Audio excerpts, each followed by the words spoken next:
You know, one of the most challenging aspects of general chemistry class is solving problems. This time, we'll present a tool you can use whenever you do a problem requiring calculations. It's called dimensional analysis.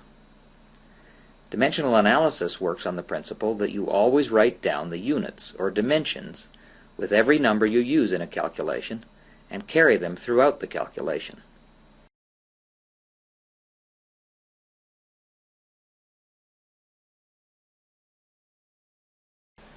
Let's start with a simple example to see how this dimensional analysis business works. Everybody knows that speed equals distance divided by time, right? Let's go back in a time machine to junior high school and try a problem like this.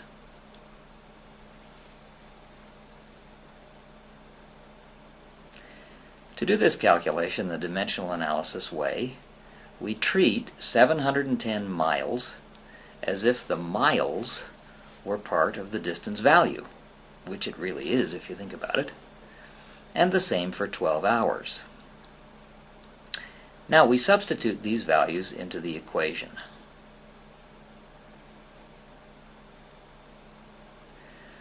We're going to treat each unit like an algebraic variable, hours, miles, so that when we do the division, we must divide not only 710 by 12, but also miles by hours. Now the result for 710 divided by 12 is 59. The result for miles divided by hours is miles per hour. Note that we performed all the arithmetic steps as if the units were actually part of the calculations, so that we ended up not only with the correct numerical answer, 59, and notice by the way that we've got the correct number of significant digits in our answer, but we also have the correct units as a result, miles per hour. And actually, the fact that we ended up with the right units is symptomatic that we did the calculation correctly. You see, the units act as a check on what we did. Now let's try something a little harder that illustrates the power of this approach.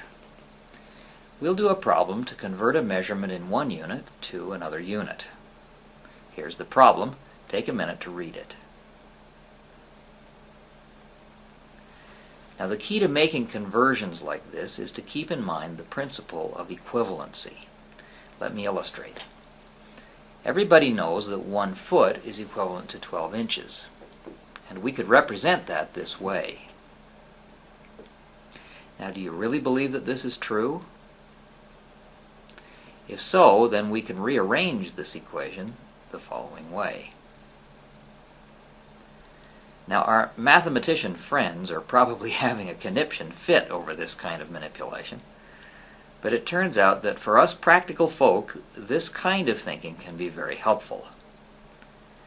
If the equation you see on the screen is really valid, then multiplying anything by 1 foot divided by 12 inches is just like multiplying that thing by 1.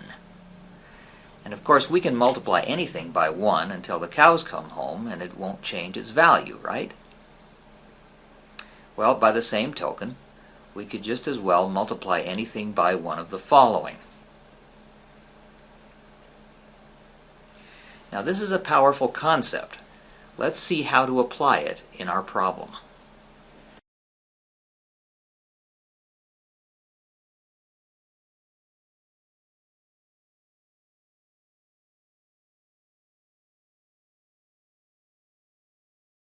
Okay, where do we start? Well, I want to convert miles to centimeters, but I don't know how many centimeters there are in a mile. So what do I know? I remember that there are 5,280 feet in a mile. Therefore, I could multiply my 710 miles by 5,280 feet per mile. And if I did that, I would end up with an answer in feet, because the miles would cancel. But I don't want the answer in feet. I want my answer in centimeters. Therefore, I need to continue my conversion by multiplying again by a factor to convert feet to centimeters. That is, if I knew how many centimeters there were in a foot. But I don't know how many centimeters there are in a foot. The only value I can remember is the number of centimeters in an inch, which is 2.54 centimeters per inch. So, if I convert my feet to inches, it should just be one more step to convert inches to centimeters. To convert feet to inches, I can multiply by 12 inches per 1 foot. Now, if I again multiply by the number of centimeters per inch, I should get an answer in centimeters. So let's do that. Now you might ask yourself how I knew there were 2.54 centimeters per inch. Well, that's something I learned back in high school. But if you didn't, I'd suggest you take a minute to do so now, because this can be a very handy bit of information.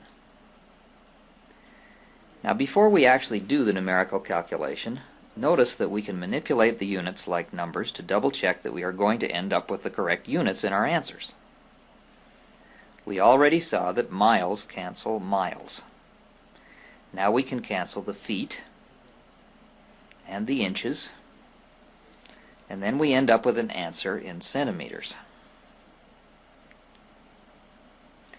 Seeing that we have the right units in our answer gives us confidence that when we do the numerical calculation, we'll end up with the correct numerical answer.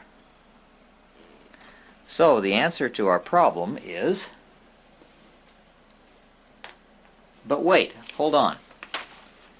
This is how the answer appears on the calculator. But that's not how we will report it, of course. First, let's convert it to scientific notation. Next, let's give it the correct number of significant digits.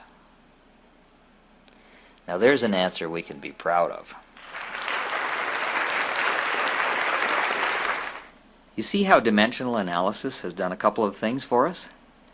First, it has helped us set up our conversion in a step-by-step way. Second, it provides a tool for us to check that our answers will be right, knowing that the units in our answer come out properly. Now isn't that great? Now, armed with that introduction, why don't you try the following problem? You'll need to remember the following conversion. There are 454 grams in a pound. I'd like you to report your answer in scientific notation. Why don't you hit pause right now and give it a try, then you can check your answer. Okay, shall we check how you did? Let's take a look.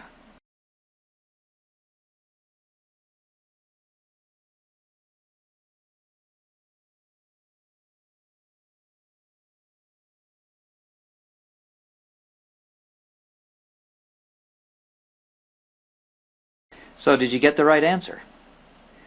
If not, I suggest you go back to the previous slide and review the process and try again. Just to be safe, let's see how that was done one more time.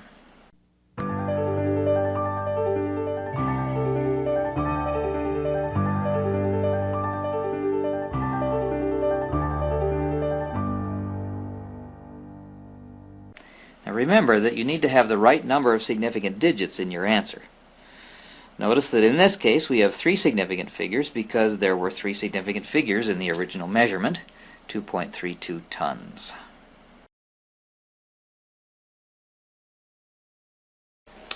Look, I've found this old fortune cookie in my drawer. Let's open it up and see what it says.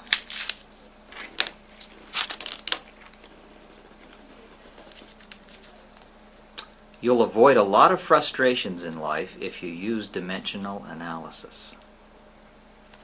Good advice. Of course, dimensional analysis only really works if you do your calculations on paper. You'll be tempted to try to do things in your head, especially if you think the problem is simple. But beware that this is the devil tempting you. Avoid these temptations like the plague. Here are 2 infallible tips to help you in every calculation.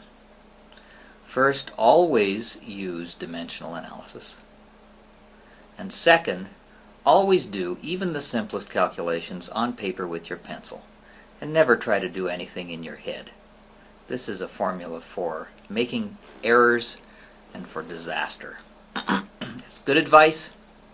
Take it seriously, and good luck with your chemistry problems.